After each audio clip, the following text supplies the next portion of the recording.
este primer encuentro del ciclo sobre judicialización del derecho a la alimentación. Hoy tenemos el gusto de contar en este proyecto que se llama PIDAE, sobre los desafíos regulatorios de políticas públicas para la garantía y protección del derecho a la alimentación adecuada, que es un proyecto del Instituto Gioja, el Grupo de Trabajo Interdisciplinario de Derechos Sociales y Políticas Públicas, el Observatorio de Derecho a la Alimentación en América Latina y el Caribe, y la Escuela de Derecho de la Universidad Torcuato Di Tella. Como decía, tenemos el gusto de contar con Diana Guarnizo para hacer una exposición sobre la judicialización del derecho a la alimentación saludable en Colombia, desde las experiencias que se han desarrollado en ese país. Es un placer para nosotros darles la bienvenida a quienes están hoy acompañándonos, y en especial a Diana, que está desde España,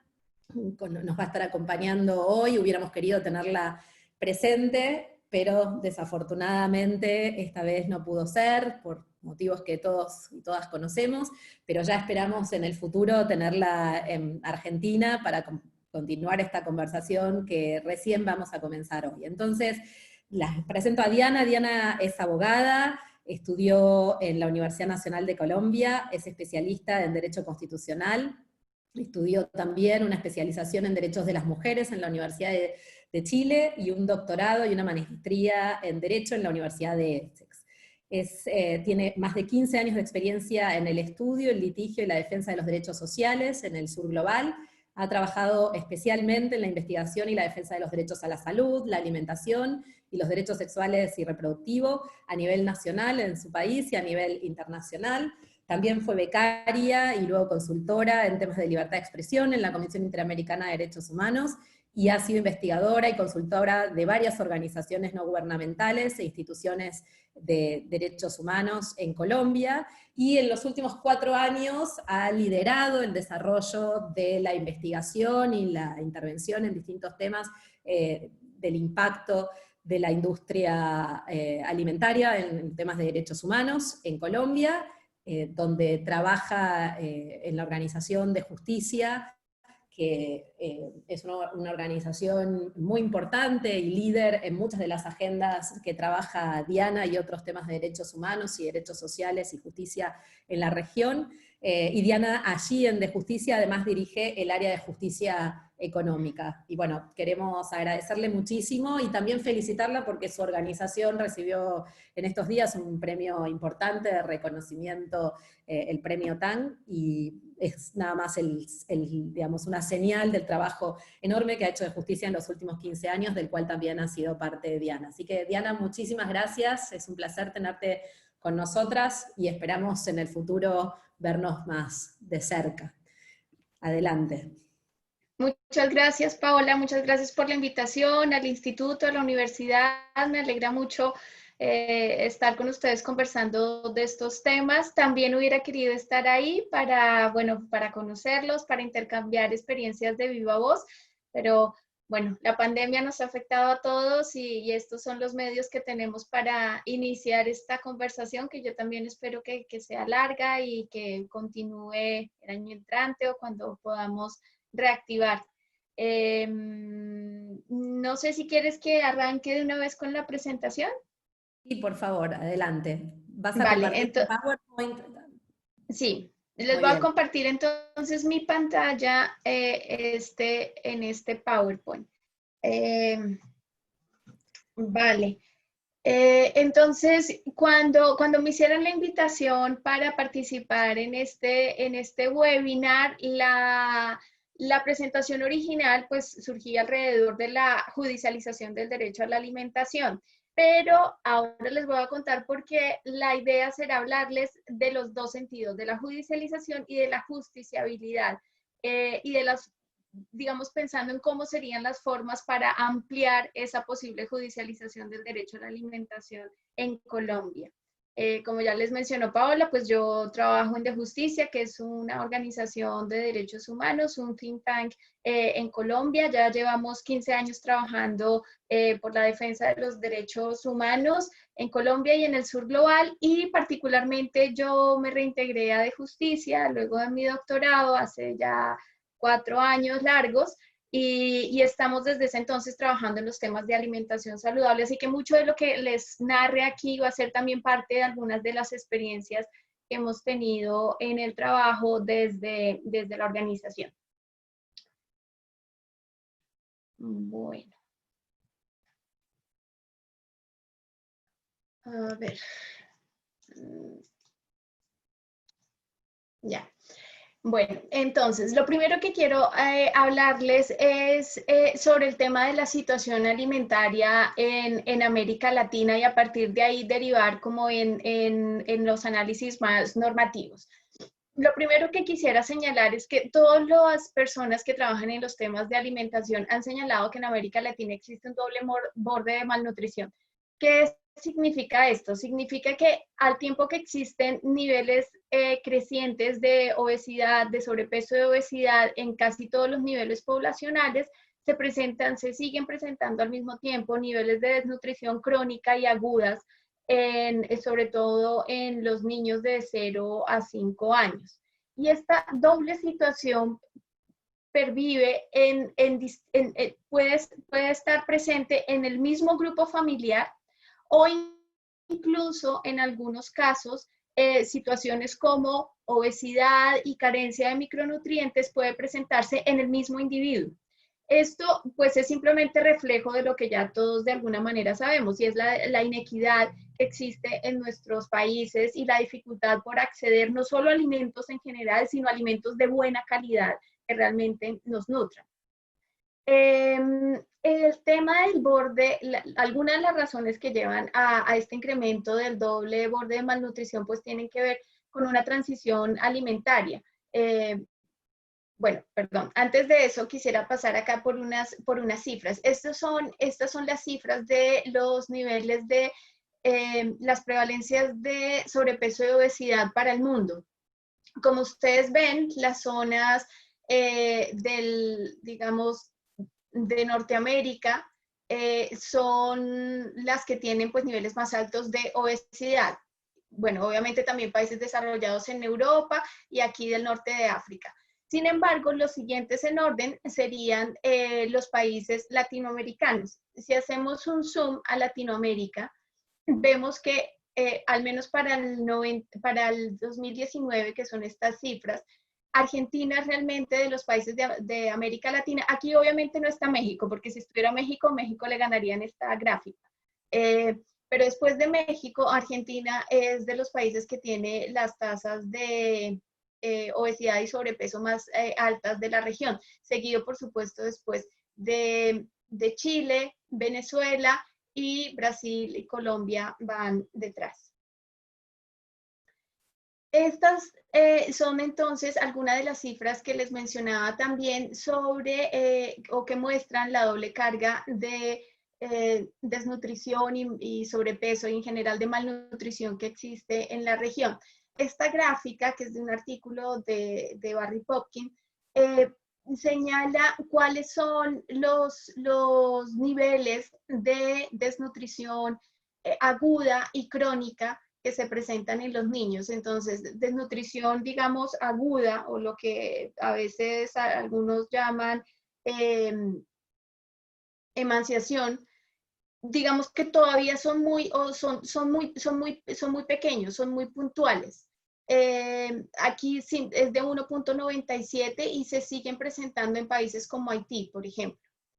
Los siguientes niveles o los de desnutrición crónica son todavía más importantes, son niveles en donde la alimentación no es adecuada y tiene un reflejo en la talla de los niños, en la talla que deberían llevar para su edad y que no logran desarrollarla adecuadamente. Y ese retraso, pues digamos que es todavía más importante.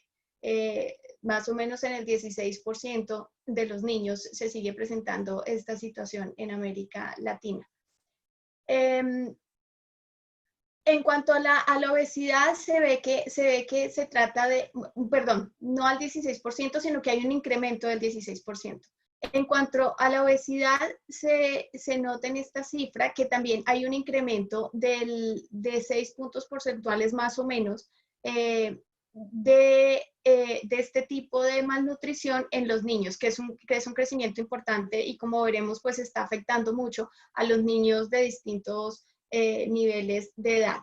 Y para mujeres adultas, pues esto sí que es bastante significativo. Las mujeres adultas están experimentando incrementos muy importantes en los niveles de sobrepeso y obesidad en América Latina.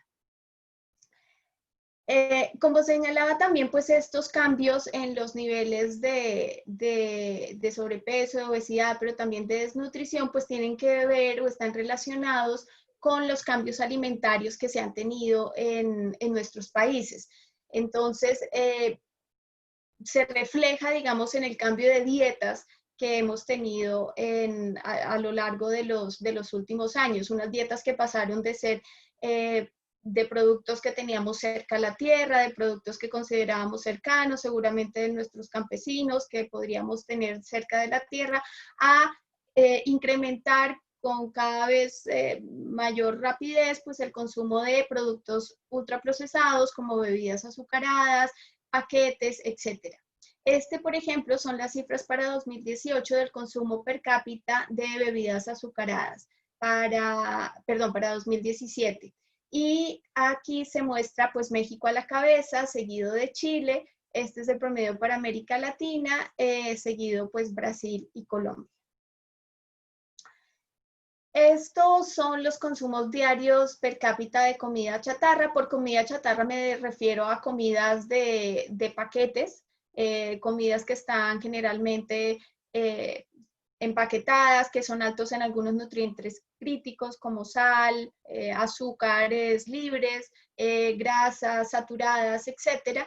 Y aquí la presencia de estos productos en nuestro consumo diario pues también es bastante alto. De nuevo, México a la cabeza, seguido de Chile, América Latina, este sería el promedio para América Latina, y luego Brasil y Colombia.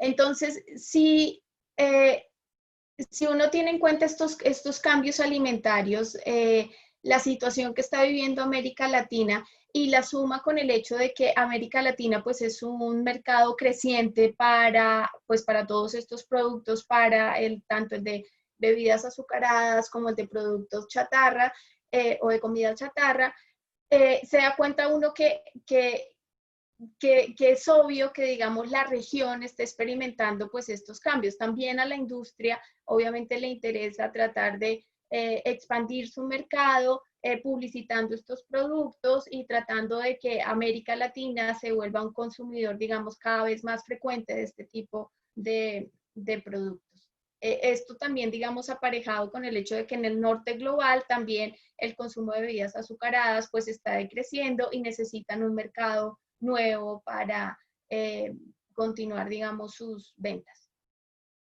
Entonces, esa era un poco hablando la situación del derecho de la alimentación, del acceso a la alimentación en nuestra región. Y aquí quisiera compaginarlo con el análisis más normativo que tal vez todos conocemos, y es sobre el análisis del derecho a la alimentación ya desde los tratados o desde nuestras constituciones. Como les mencionaba, pues el tema de la alimentación está pasando por unos cambios, ¿no? Unos cambios que se evidencian en nuestras prácticas, en nuestras culturas y que finalmente se reflejan en los niveles saludables o no de peso que tenemos.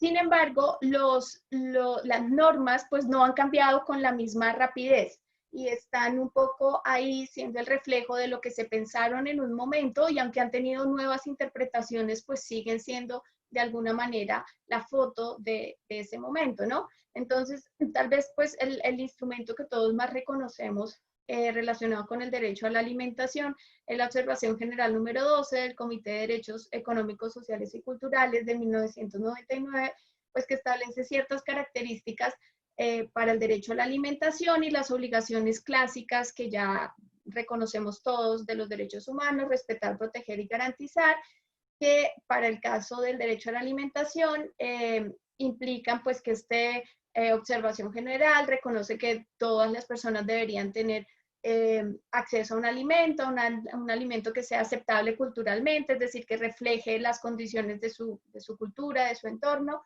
de disponibilidad, y es que sea posible tenerlo a través de la agricultura o comprado, digamos, con las formas propias que tenemos para acceder a estos alimentos, y también que tengamos una accesibilidad física o económica a este alimento. Pero insisto, esto digamos que es una foto del momento, ¿no? Del momento en que estaba la discusión del derecho a la alimentación, tal vez una discusión más basada en la carencia de alimentos, en la falta de alimento, pero que, digamos, para el momento actual, en donde la discusión está más centrada, de pronto no tanto en la carencia como tal de alimentos, sino en el tipo de alimento o en la calidad de alimento que tenemos, no necesariamente estas discusiones normativas pues lo reflejan de la manera más adecuada. Ya entrando entonces en el análisis de Colombia, pues esta es la situación en Colombia. Nosotros tenemos en la Constitución del 91, es una constitución bastante protectora, que cubre varios derechos económicos, sociales y culturales, el derecho al trabajo, el derecho a la salud, el derecho a la educación, etcétera, pero casualmente para el 91 no se incluyó como tal el derecho a la alimentación, no se incluyó como un derecho fundamental para todos. La única cláusula que establece el derecho a la alimentación lo hace solamente en relación con los niños. Entonces, el artículo que habla sobre los derechos fundamentales de los niños trae dentro de otros derechos el de la alimentación equilibrada. Eso ha llevado, digamos, a que posteriormente haya sido necesario unos desarrollos jurisprudenciales por parte de una interpretación por parte de la Corte Constitucional para entonces entender que otras poblaciones vulnerables pues deben tener acceso, deben tener este mismo derecho, pero digamos que no fue en principio consagrado como un derecho fundamental para todos. Si uno analiza, estas son unas cifras que tomé de la página de la Corte Constitucional sobre el análisis que han tenido sus sentencias del derecho a la alimentación, pues uno se da cuenta que en los últimos años ha habido efectivamente un incremento en el análisis de este derecho a través de sus sentencias de tutela. Entonces, bueno, estos son cifras solamente desde el 2000, porque antes del 2000 pues había muchísimas menos, pero desde el 2001 empieza a ver que hay un número más o menos creciente que se va dando de sentencias que tratan este derecho.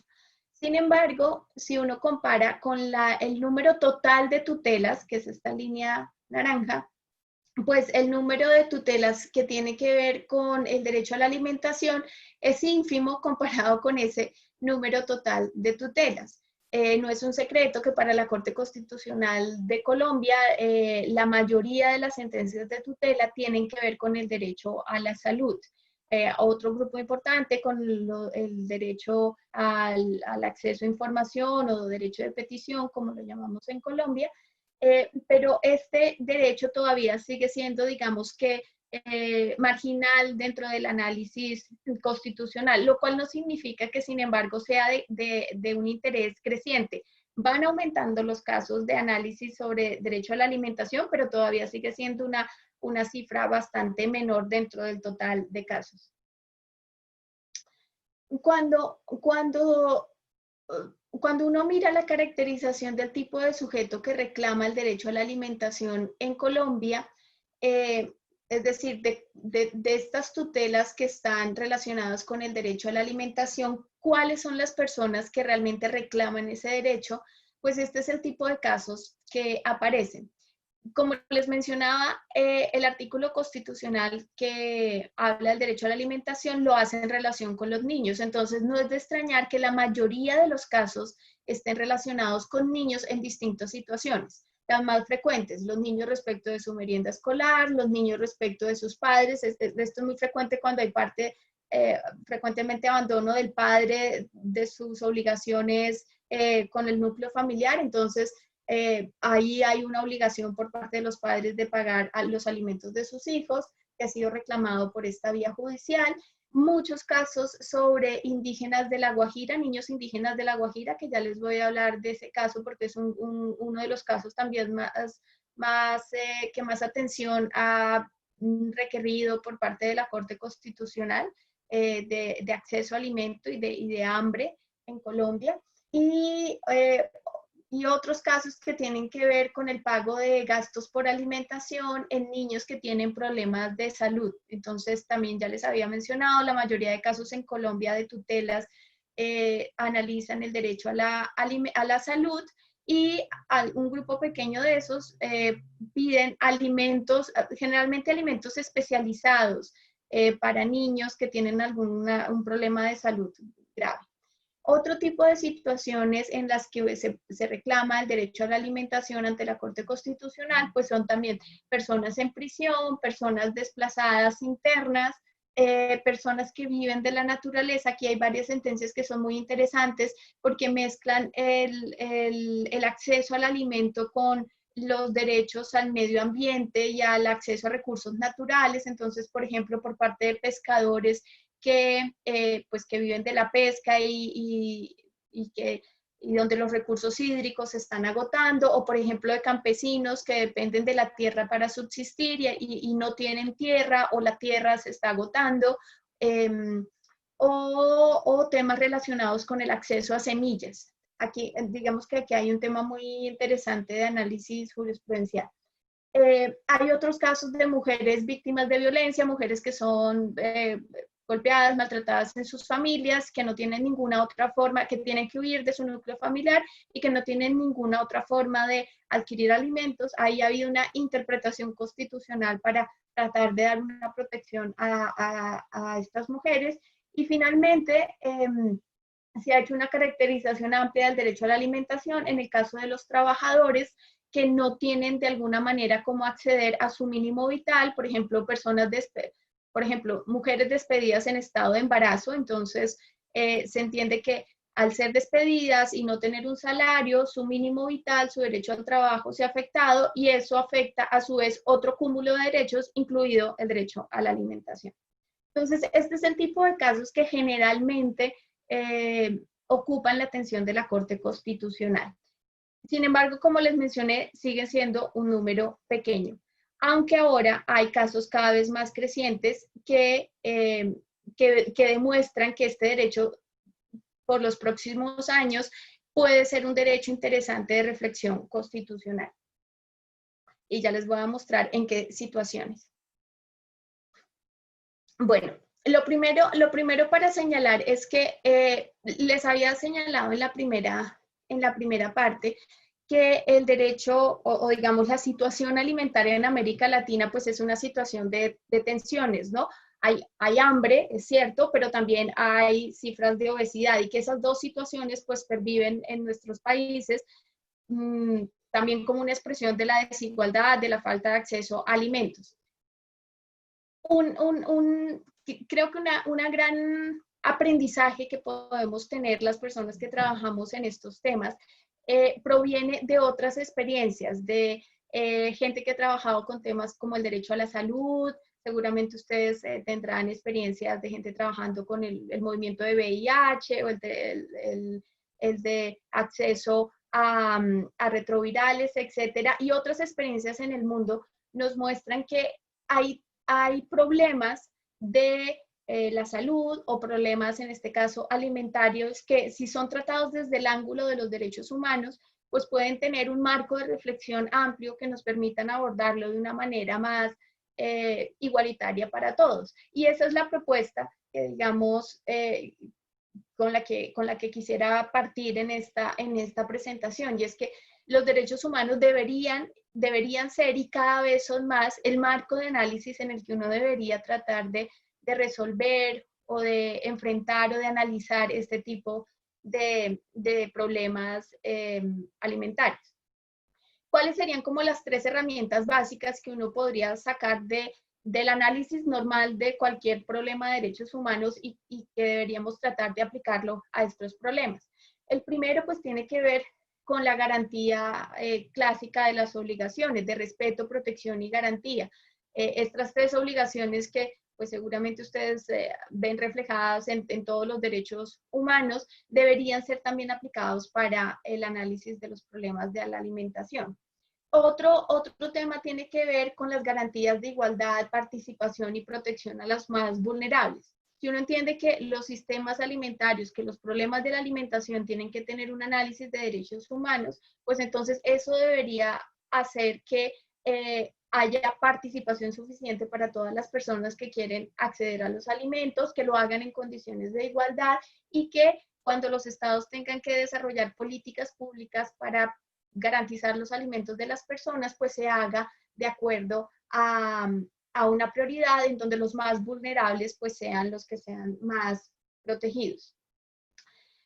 Igualmente está la idea de la interdependencia, y es que pues los derechos humanos son en sí mismos interdependientes. Uno no podría separar o decir que el derecho a la educación es más importante que el derecho a la participación, o que el derecho a votar es más importante que el derecho a la salud. Todos son de alguna manera interdependientes y en esta pandemia pues sí que lo estamos viendo, ¿no? Sin el derecho a la salud no tenemos trabajo y sin trabajo no hay salud, etcétera.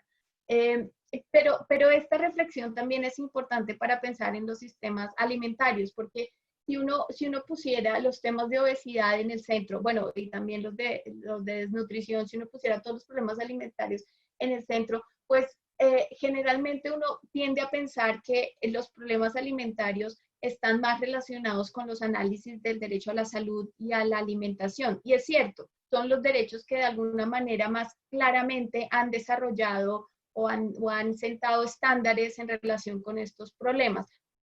Pero no deberían ser y no son los únicos derechos que tienen que ver con esta situación. Hablaremos más adelante, pero los derechos, por ejemplo, de la libertad de expresión o del acceso a información son derechos muy importantes que también deberían ser privilegiados en este análisis, o incluso el derecho a la educación o el derecho a no ser discriminado. Creo que adquieren una dimensión muy especial también cuando se están hablando de estos temas. Entonces, solo como para tener en cuenta esos tres elementos del análisis de derechos humanos que creo que pueden ser muy interesantes para los análisis que se hagan de los problemas derivados de los sistemas alimentarios. Bueno, y ya entrando en materia sobre la experiencia de Colombia, pues yo quisiera contarles algunos casos en concreto en donde este análisis o este marco conceptual de los derechos humanos ha sido usado para resolver o para, digamos, dar un pequeño paso en la solución o en el análisis o en la discusión de problemas que tienen que ver con la alimentación. El primero, pues, es el más acuciante también, y tal vez sí es el relacionado con el tema del hambre y el acceso a alimentos culturalmente adecuados. Aquí hay una sentencia que es una sentencia que acompañamos desde mi organización de justicia, que es la sentencia T-302 del 2017. Esta es una sentencia muy, muy relevante porque La Guajira es una región ubicada al norte de Colombia, es una región seca, bastante desértica, habitada en su mayoría por indígenas de la comunidad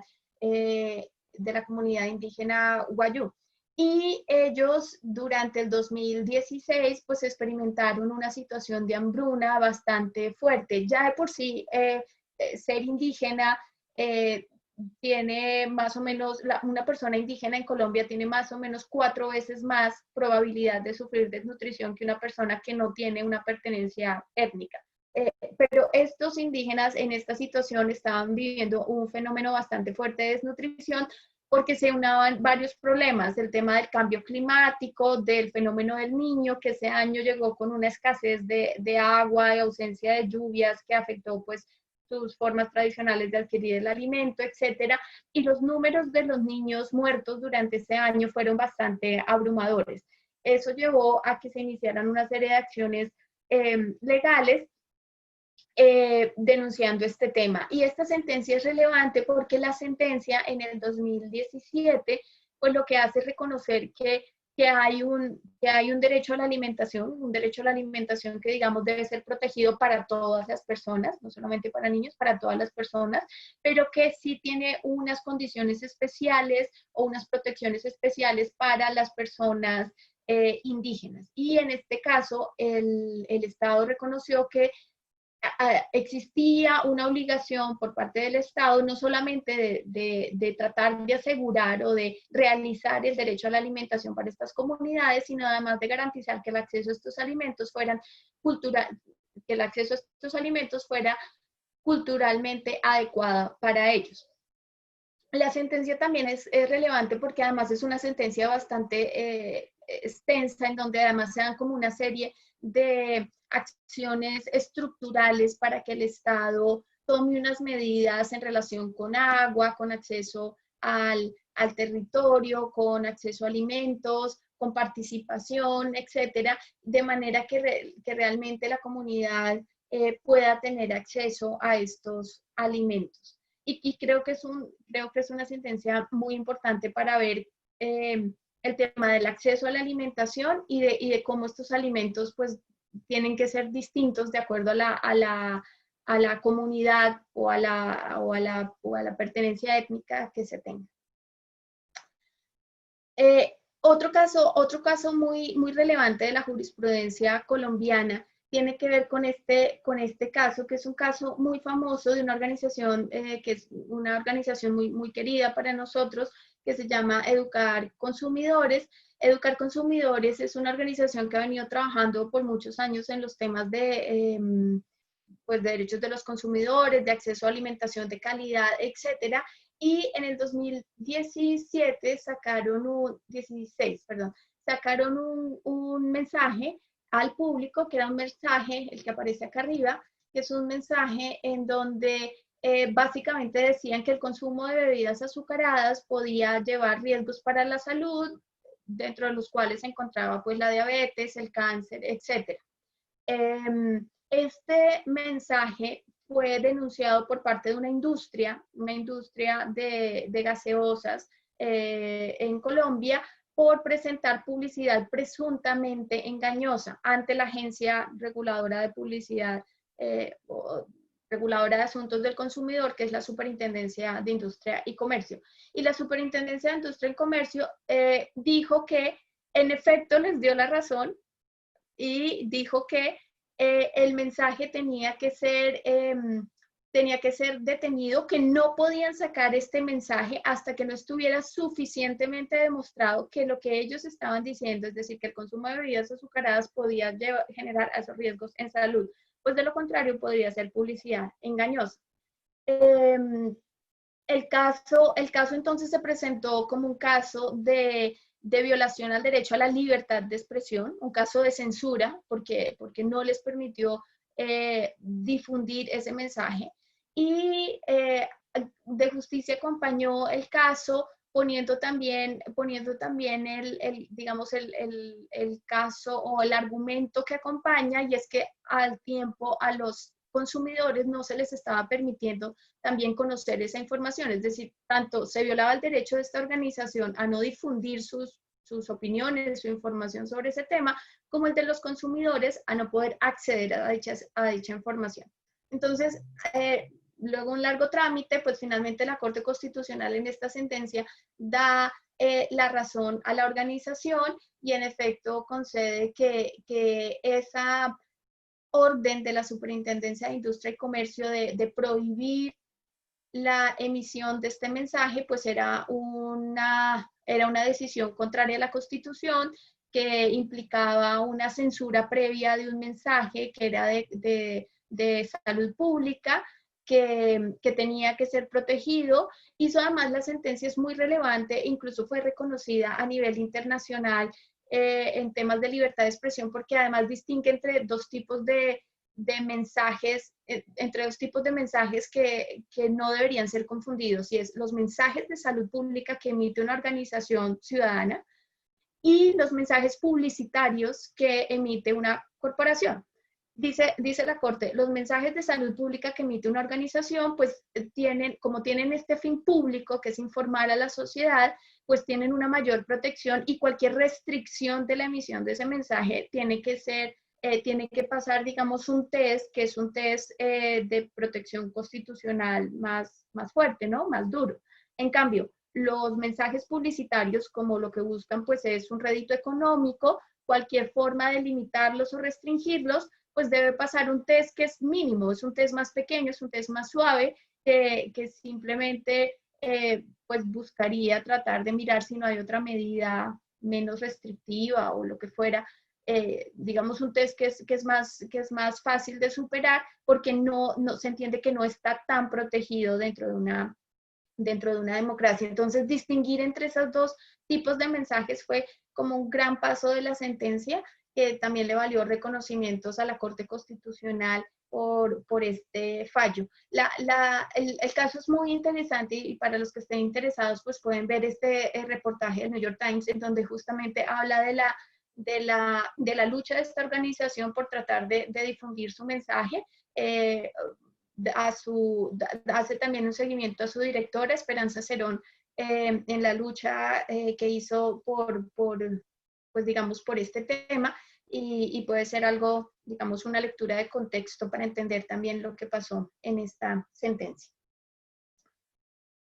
Bueno, hay otra sentencia que también es muy relevante dentro de este análisis de los temas alimentarios en la Corte Constitucional de Colombia y tiene que ver con el acceso a la información por parte de los consumidores a saber cuáles de los productos que consumen tienen organismos genéticamente modificados. En este caso, en la sentencia C583, lo que se hizo fue estudiar este artículo, es un artículo del Estatuto del Consumidor de Colombia, que establece cuál es la información mínima que cualquier productor debe dar a un consumidor. Y ahí aparece una lista larga de cosas que debe informar. La fecha de expiración, el contenido nutricional, etcétera. Pero en ninguno de esos requisitos aparecía que se debía informar si el producto era un organismo genéticamente modificado o no.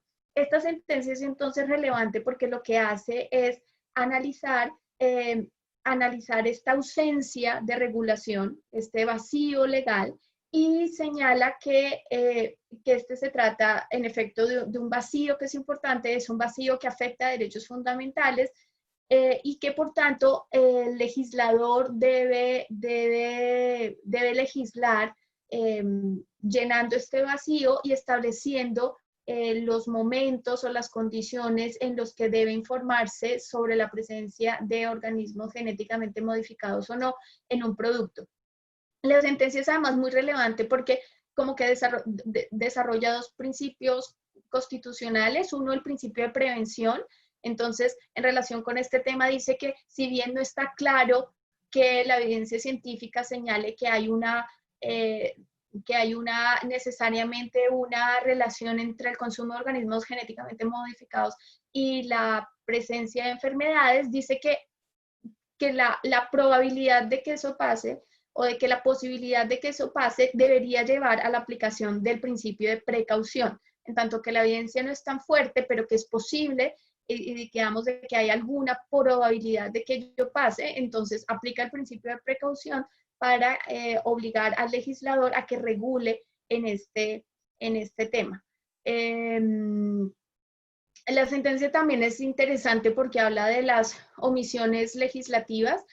Como les mencionaba, este es un caso particular porque no es una demanda a lo que dice el artículo, sino a lo que deja de decir el artículo. Digamos que internamente en la línea constitucional esto es un avance, digamos, muy, muy relevante para otros casos, ¿no? Para suplir estos vacíos constitucionales. La sentencia, sin embargo, pues deja un sabor agridulce porque la sentencia, que es de 2015, da un plazo de 2 años al legislador para regular estos temas y pues a la fecha de hoy todavía no los ha regulado. Entonces, por ahora la implementación de la sentencia pues todavía no ha sido posible, lo que no deja de obstar pues digamos para que sea un precedente bastante relevante. Este caso es un caso que seguimos de cerca en De Justicia, es un caso que no terminó en un fallo judicial, pero que puede tener unas implicaciones constitucionales muy importantes. Este caso tiene que ver con la donación de este producto, un producto Kufu. El producto Kufu es una bebida azucarada que tiene pues una adición de vitaminas A, B, C, no recuerdo, y que estaba haciendo con unos sabores a frutas y que estaba siendo distribuido en los niños de La Guajira, que como ya les comenté, pues tienen o sufren de manera desproporcionada de acceso tanto a agua como a alimento. Y la distribución de este producto estaba relacionado con una campaña de responsabilidad social empresarial por parte de la industria, la misma que demandó a Educar Consumidores en el otro caso que les conté. Entonces, ellos lo que querían era realizar esta campaña de responsabilidad social empresarial a favor de los niños, tomar además unas medidas de peso y talla, y lo que se esperaba era tratar de demostrar que el consumo frecuente de este producto podía ser benéfico para los niños. Sin embargo, esto a vista de un ojo experto de los nutricionistas, pues nos explicaban cuál era el impacto de este tipo de bebidas. En general, este tipo de bebidas, por su alto contenido de azúcar, pues son malas, no son deseables para los niños porque generan hábitos alimenticios que no son adecuados, mayor tendencia a la obesidad, etcétera. Pero además, si lo das en un grupo de niños o en un niño que tiene mayor probabilidad o que ha sufrido desnutrición, pues esto lo que lleva es a una doble carga de malnutrición, y son niños que seguramente van a seguir siendo desnutridos porque no tienen los micronutrientes que se requieren para crecer, pero es posible que por el consumo de azúcar pues tenga algún aumento o de grasa o lo que fuera, pero no es necesariamente un aumento saludable de peso. Entonces, digamos que su consumo definitivamente no es recomendable para los niños y menos para niños en estas condiciones. Entonces, aquí fue más como un tema de naming and shaming, fue tratar por parte de varias organizaciones en las que estuvimos trabajando en este tema, demostrar por qué el consumo de este producto era malo, por qué era perverso para niños en esta condición, por qué era particularmente perverso para los niños de esta comunidad indígena, y digamos, desenmascarar el proyecto de responsabilidad social que estaba detrás. El caso fue interesante porque a partir de las denuncias la industria pues finalmente dejó de distribuir el producto, y digamos que fue positivo para que no tuvieran mayor acceso a eso. Sin embargo, también valga decir que digamos que esto también viene con unos temas sociales detrás, ¿no? Obviamente para la gente que lo estaba recibiendo, tener eso a no tener nada, lo veían como algo positivo, así que dejar de recibirlo también fue visto como, uy, nos están quitando algo, no estamos dejando de recibir algo, así que ahí también hay como un tema interesante para analizar. Obviamente no digamos, uno debería y está bien apoyar las contribuciones que quieran llegar a los niños de manera desinteresada y con productos que sean benéficos para ellos. Eso, digamos, nadie lo pone en duda, ¿no? Pero particularmente este producto, pues veíamos que no era un producto saludable para ellos. Y digamos que tratar de mostrarlo así fue algo interesante en la discusión. No fue una discusión jurídica, sino una discusión más dentro de la opinión pública, ¿no? Pero fue digamos, interesante para mostrar. Diana, Otro caso, ¿sí? Vamos 40 minutos. ¿Querés tomar un poco más para terminar y completar la presentación? Tranquila, pero te aviso. Sí, 5 más y ya termino. Perfecto. Y ya termino. Vale. Bueno, este otro caso es un caso de publicidad engañosa de estos dos productos, de nuevo bebidas azucaradas, y no les va a sorprender si les cuento que es de la misma empresa de la que ya hemos hablado antes. En los casos de publicidad engañosa en Colombia son bastante reducidos. No sé cómo está el tema en Argentina, pero digamos que la regulación del consumidor en Colombia es bastante favorable a las industrias y no tanto a los consumidores. Así que este caso pues ha venido por varios años tratando de lograr que la Superintendencia de Industria y Comercio sancione la publicidad de este producto, básicamente porque dice que tiene frutas cuando no las tiene, no son frutas, son sabor a fruta, pero no es fruta, y no ha sido posible. Ha sido un caso muy difícil, pero digamos muestra como las tensiones que hay para la lucha en estos casos.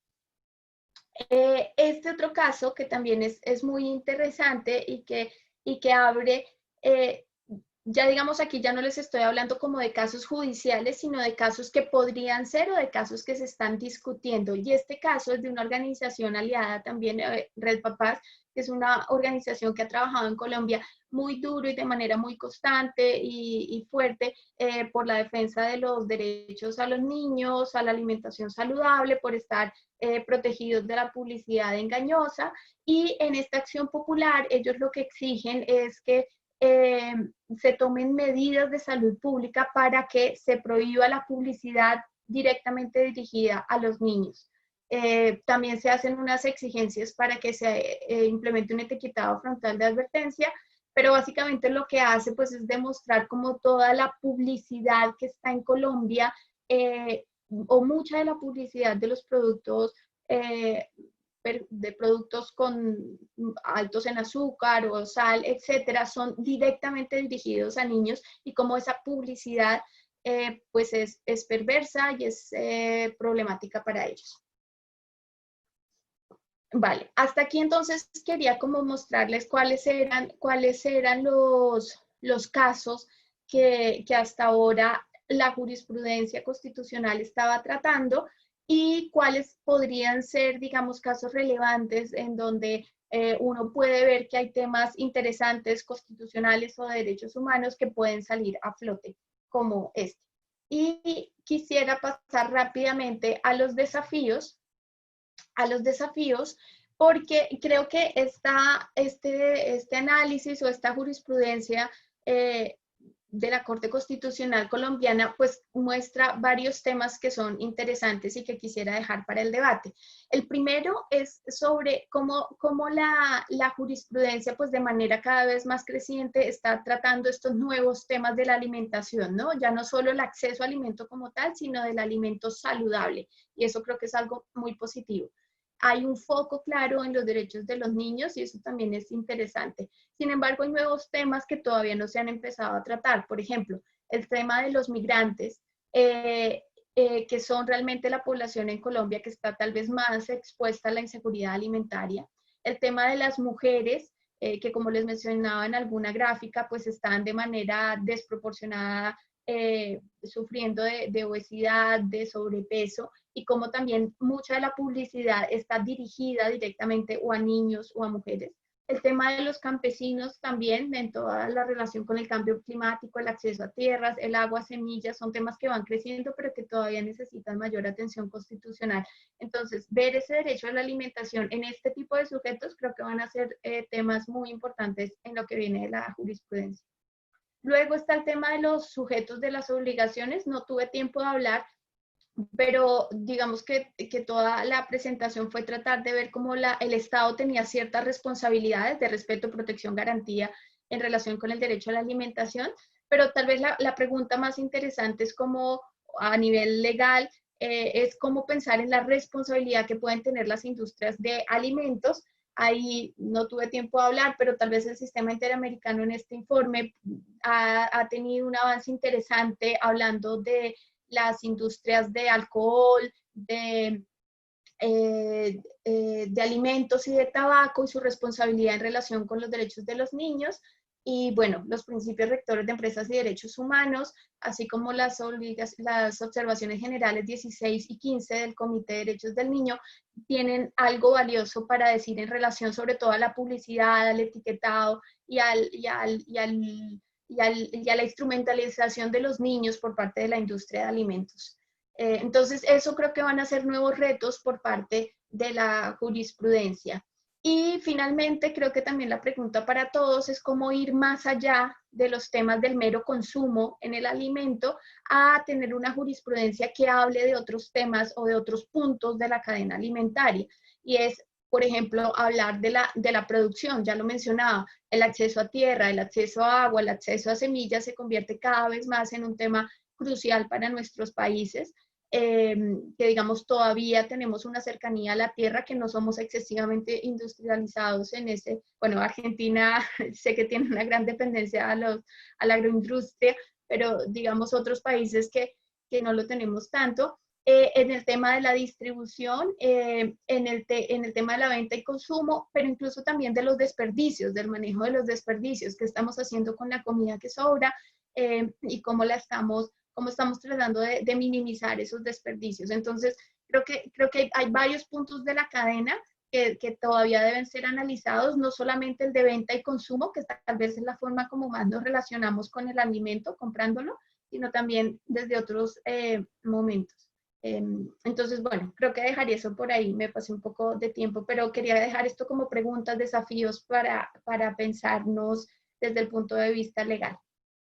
Bueno, muchísimas gracias, Diana, por esta presentación y por todo el trabajo para darnos un panorama tan completo de, digamos, primero de la conceptualización de este derecho, los problemas que plantea y la experiencia colombiana que, como vimos, es riquísima, así que, bueno, muchísimas gracias. Ahora tenemos algunas preguntas. Si vos no tenés problema, vamos a extender el Zoom 15 minutos para poder generar algo de diálogo, que es la idea. Tengo primero en la lista de quienes mandan preguntas y quienes van a hacer preguntas desde el Instituto Gioja y el proyecto PIDAE a Valentina Castagnari. Adelante, Valentina, ¿querés desmutear tu micrófono? Sí, muchas gracias, Pau. Muchas gracias, Diana, por la presentación. Yo tenía dos preguntas, una más del contexto y una más de curiosidad, si se quiere. La primera es, ¿cómo ves que el COVID y toda esta situación vaya a afectar la agenda de alimentación y en particular de alimentación saludable? Porque, bueno, si bien esta pandemia puso de manifiesto la importancia de la prevención de las enfermedades crónicas en particular,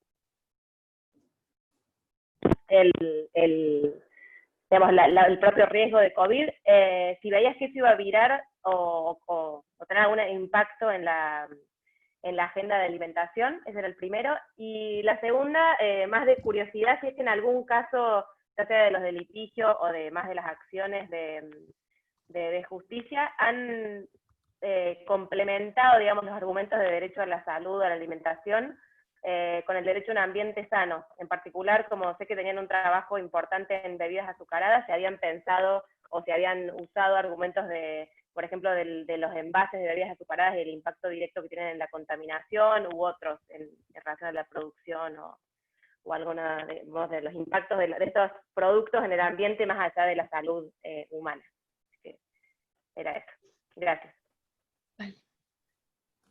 ¿Voy contestando o hacemos una ronda? Sí, adelante. Vale, bueno, sobre el COVID, pues yo creo que el COVID ha impactado no solo el derecho a la alimentación, sino todos los derechos humanos. Entonces, pues no es de extrañar que dentro del derecho a la alimentación también en realidad vaya a impactar todos los procesos o todos los elementos de la cadena, ¿no? La producción, la distribución, el consumo, etcétera.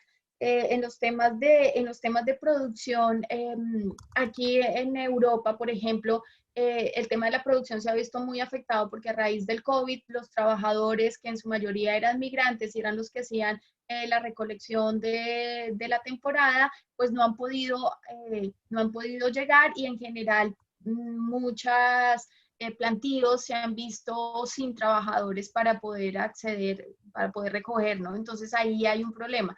En América Latina, tal vez no hay tantos, digamos, temas fuertes de producción, aunque sí es cierto que, por ejemplo, en Colombia las medidas que se dieron más para proteger a las industrias y no tanto como a los campesinos, que a lo mejor necesitaban más acceso a recursos para seguir manteniendo la producción. Entonces, bueno, creo que ahí puede haber algo. En la distribución también existen problemas, ¿no? A raíz del COVID, varios, por ejemplo, los mercados campesinos, que son una fuente importante de tratar de acercar el alimento que está en el campo a la ciudad, y que son espacios importantes también para asegurar de que los campesinos reciben como un precio justo por sus productos. Pues estos mercados fueron cerrados en su mayoría al principio del confinamiento, de ahí que, digamos, han privado a muchos campesinos de tener esa ingreso económico, y cuando se abren, pues no se abren con las suficientes condiciones de sanidad. Entonces también muchos de los mercados han sido también epicentro de mayores contagios por parte del COVID. Entonces yo creo que todos los elementos de la cadena, podría seguir enumerando más, pero digamos todos los elementos de la cadena alimentaria se ven afectados por la pandemia. En el tema de ambientes saludables, no, realmente no hemos tenido ningún caso en donde hemos analizado el tema, pero sí es cierto que existe, tú lo mencionaste. Ahí el impacto de ciertos productos no solamente está en la salud de las personas, sino también en el ambiente sano, y eso yo creo que es un tema que pues merece todavía más investigación y más apoyo. La mayoría de las industrias pues tratan de mostrar que tienen esfuerzos de reciclaje, que tienen una gran iniciativas importantes para reciclar, pero realmente lo que podría contribuir a la producción de plástico, como puede ser volver al producto en envase de vidrio, y por ejemplo cobrar cada vez que se vende el producto, y devolver, y que cuando la persona devuelva el envase se le devuelva el dinero que dio. Eso que se ha probado que es una política muy efectiva para que la gente cuide el envase y lo devuelva, pues son medidas que no se han tomado y que en general las industrias no apoyan, porque es mucho más barato seguir usando plástico. Entonces estoy de acuerdo contigo que es algo que hay que seguir estudiando, y que puede ser un potencial tema de examen legal, constitucional. Muchas gracias, Diana. Tenemos una pregunta de Marcelo Alegre, del GIOJA, el director. Adelante. Muchísimas gracias, Diana. Una exposición excelente, muy informativa. Felicitaciones a De Justicia, que siempre hace punta con temas novedosos. Es realmente un modelo de incidencia, de trabajo para toda la región. Cuando yo asumí hace un año como director del GIOJA, uno de los primeros proyectos que impulsamos con Laura Pautasi fue este PIDAE, este proyecto sobre temas de interés. Y bueno, tengo la aspiración de que esta discusión de hoy haga que más gente dentro del derecho y los derechos humanos se interese en este tema, que es el principal problema de salud pública, y donde hay un rol muy importante. No es un tema exclusivamente para médicos o nutricionistas, hay un rol muy importante para los abogados y las abogadas, como muy bien lo mostraste vos. Están en juego derechos fundamentales de distinto tipo. Así que esa aspiración de que más gente se sume y vea este tema desde la perspectiva del derecho y de los derechos humanos. Mi pregunta está vinculada con digamos, el carácter tan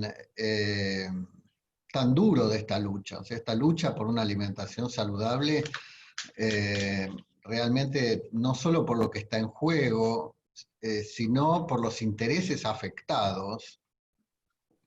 Es una lucha que requiere un abordaje político. Se requieren leyes y se requieren políticas públicas, y para eso es necesario que haya gobiernos muy claros, que tengan muy en claro los principios que guían su acción, porque han de enfrentar al poder de la industria alimentaria, que en todos los países del mundo es realmente un jugador de muchísimo peso, con muchísimos recursos.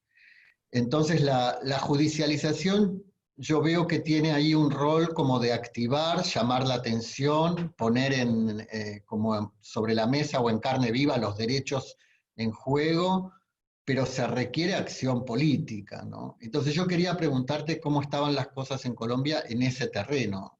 Es decir, si estos temas forman parte del debate político, si hay liderazgo político, si hay líderes, por ejemplo en Chile yo pienso en el senador Girardi, por ejemplo, líderes que hacen de este tema su bandera.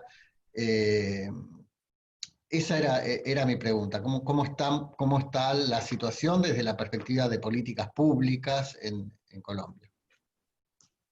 Bueno, pues es una pregunta muy relevante. En Colombia, ya lo mencionaba, la organización Red Papás ha estado liderando todo el debate legislativo, bueno, junto con otras también, Educar Consumidores, FIAN, otras organizaciones han venido impulsando el debate legislativo por tratar de tener políticas que limiten la acción de la industria, sobre todo en temas de publicidad, que tengan etiquetados claros, que haya ambientes escolares libres de productos ultraprocesados, etcétera. Y esa lucha, pues que ha sido liderada desde la sociedad civil, ha sido durísima, durísima, durísima.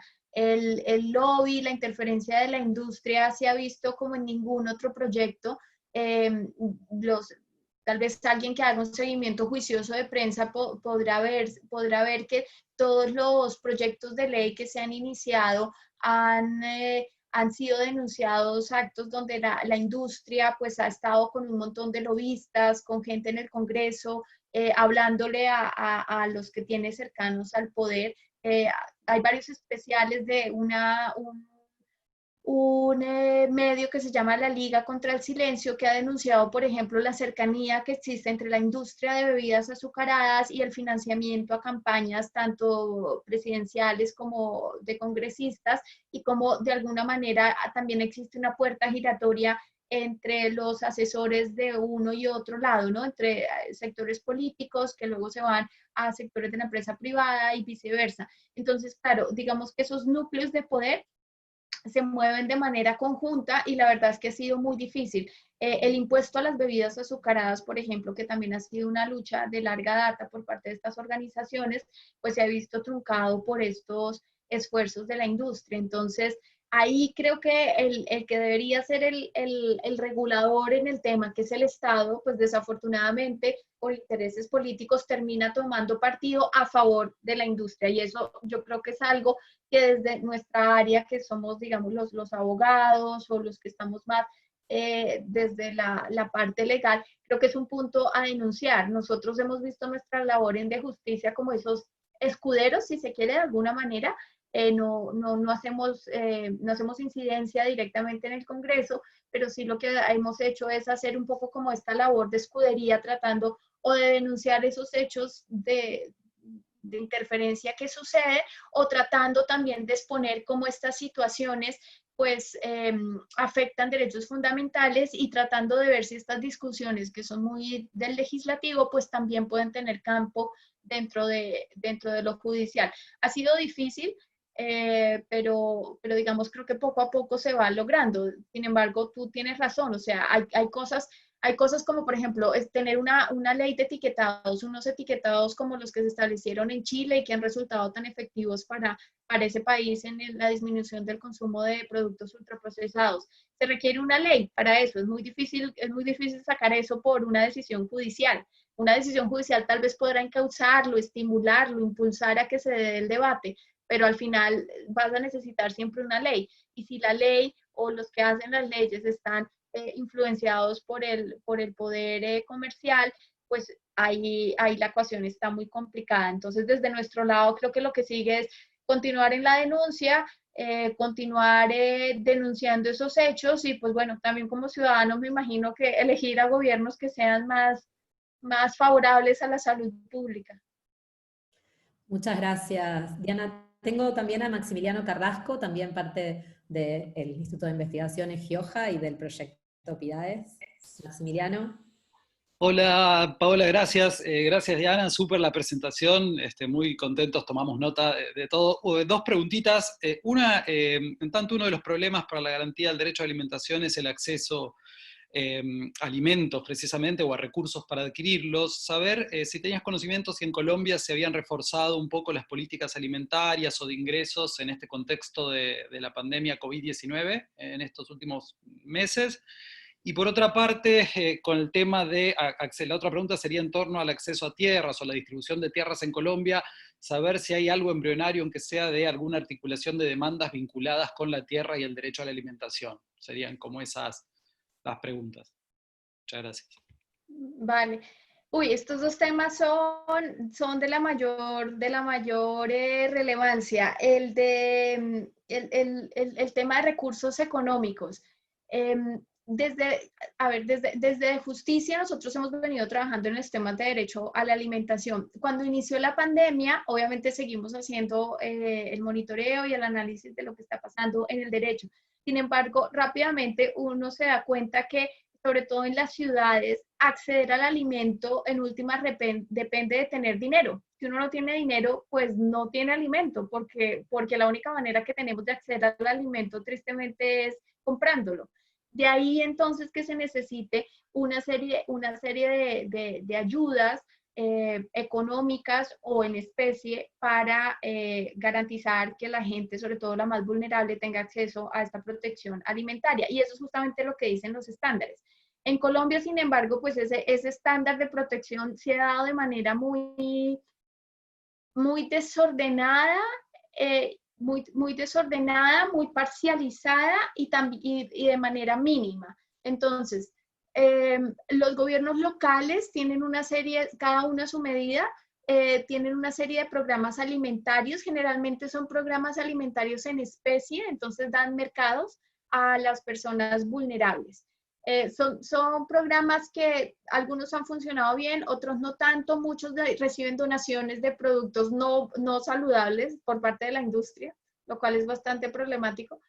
Pero digamos que hay como un tipo de programas. Los otros programas, los programas nacionales, esos programas que son de transferencias monetarias, esos pues son programas en dinero, pero son programas que se han venido dando a poblaciones de manera muy específica. Por ejemplo, hay un programa específico para las personas de la tercera edad, otro para un programa que se llama Familias en Acción, que es como que cubre al grupo familiar, otro que se llama Jóvenes en Acción, etc.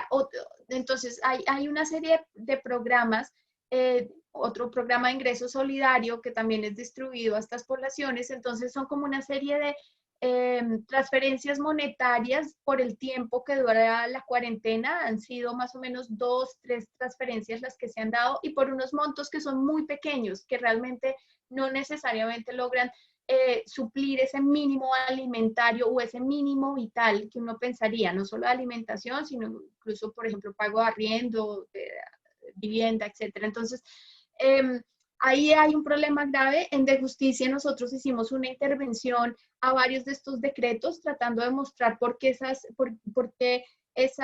esos programas, pues si bien eran bien intencionados y eran mejor que hacer nada, pues no eran suficientes, justamente por lo fraccionados y por lo mínimo del monto. Pero hasta ahora, digamos que no ha habido una respuesta fuerte, unificada por parte del gobierno. Hay unos intentos legislativos de establecer una renta básica de emergencia, algo parecido a lo que existe en Brasil, también en España, pero el Estado no la ha tomado seriamente. Entonces ahí hay mucho por hacer. Y en el tema de acceso a tierras, pues desde nuestra organización, la relación entre alimento, tierras, digamos que todavía no lo hemos tocado de manera fuerte, aunque sí, digamos, sé que hay unos casos en donde esto se ha manejado, sobre todo temas de derechos indígenas. Pues recientemente hubo este caso en el sistema interamericano, es un caso argentino justamente, de una comunidad a la que le reconocieron el acceso a tierras y donde por primera vez, de hecho, el sistema interamericano reconoce el derecho a la alimentación como un derecho justiciable. Entonces, ahí puede haber algo, hay casos similares, podría buscar en Colombia y de pronto compartírtelos, pero creo que esa es también otra línea jurisprudencial para empezar a explorar. Bueno, Diana, muchísimas gracias también por este tiempo extra y por todas las respuestas a las preguntas. Tenemos algunas más, pero vamos a terminar ahí porque ya nos excedimos del tiempo. Bueno, te agradezco muchísimo en nombre del proyecto PIDAES, de todos los integrantes de los distintos espacios institucionales que lo formamos, del Instituto Gioja y de la Universidad de Buenos Aires, así que, y también desde Ditela. Te agradecemos enormemente y bueno, esperamos continuar esta conversación en persona pronto y que estés bien allá y que puedas seguir trabajando en esta agenda. Todos te mandan muchísimas gracias por la generosidad de compartir tu conocimiento. No, a ustedes, muchas gracias. Me alargué un poquito en la presentación al principio, pero no, está muy bien y las preguntas también muy bien. Me da un poco de pena no poder estar allá con ustedes y de poder compartir más tiempo, pero bueno, pues en otro momento será igual.